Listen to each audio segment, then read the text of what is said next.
Ya, bismillahirrahmanirrahim. Assalamualaikum warahmatullahi wabarakatuh. Ya, apa kabar semuanya? Alhamdulillah tadi Miss Dwi sudah lihat, sudah banyak yang absen. Dan Miss Dwi masih tunggu jika ada yang belum hadir, bisa langsung japri ke Miss Dwi ya.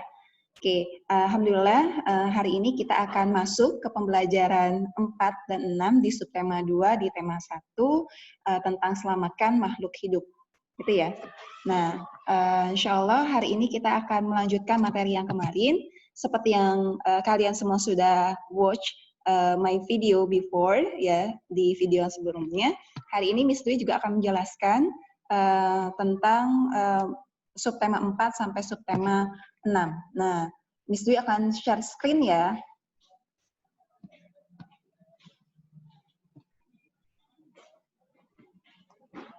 Oke. Afwan. Ternyata screen-nya bukan itu, yang ini. Oke ya.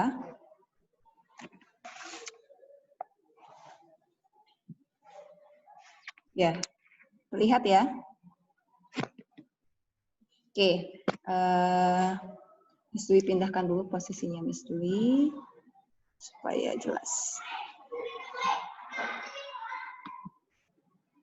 Ya, di sini Miss Dwi sudah share screen tentang PPT ya atau PowerPoint dari pembelajaran kita hari ini.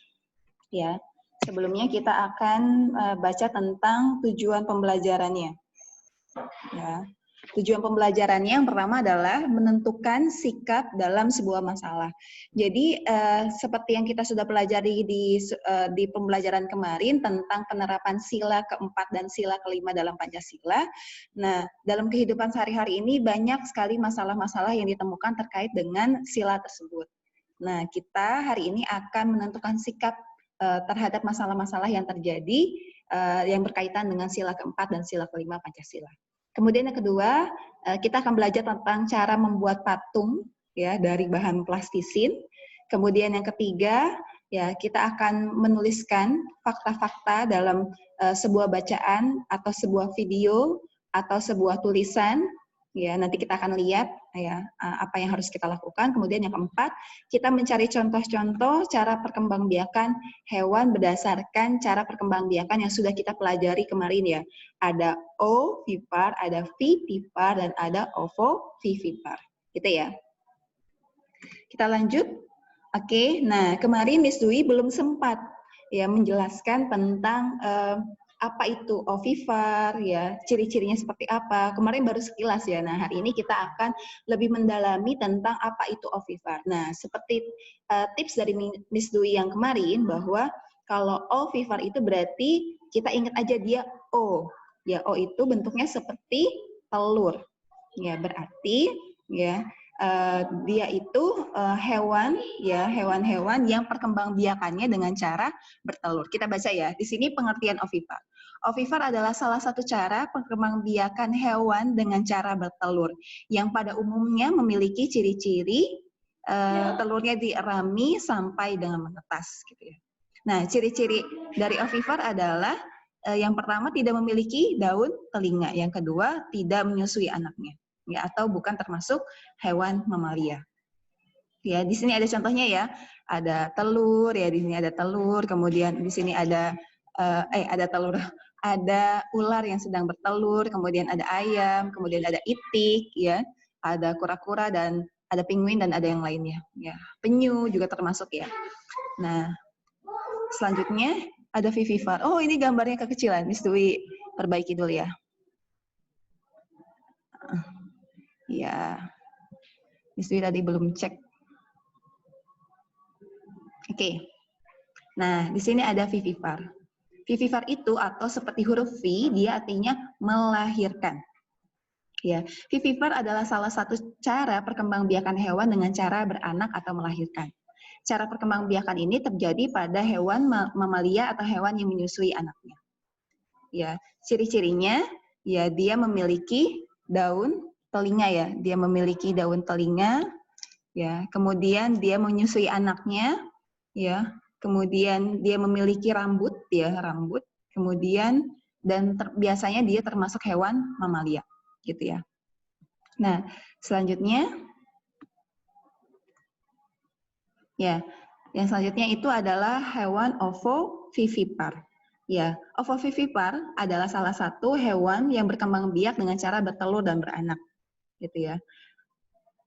Embrionya berkembang di dalam telur dan telur tetap berada dalam tubuh induknya sampai telur menetas.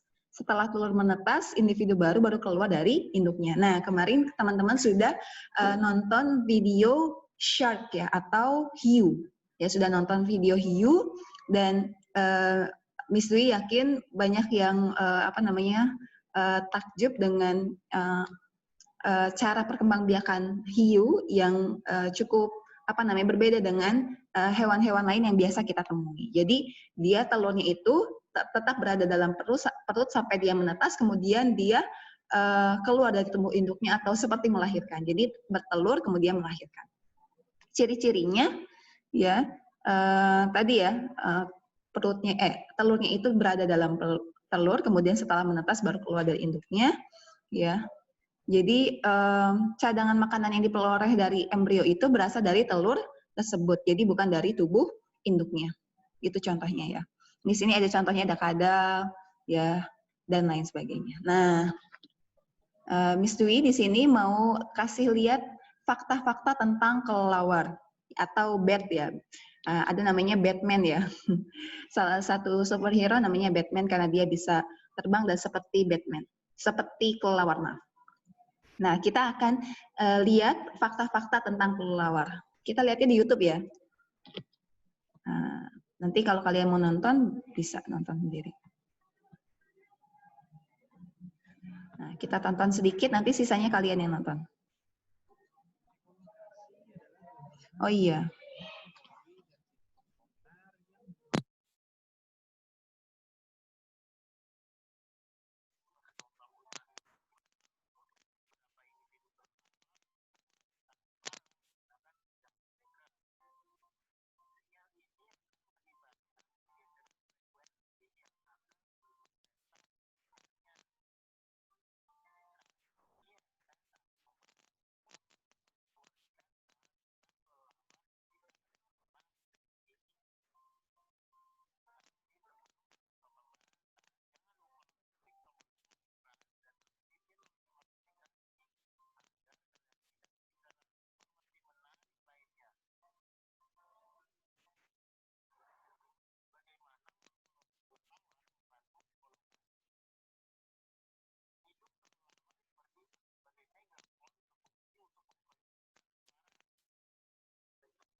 Ada beberapa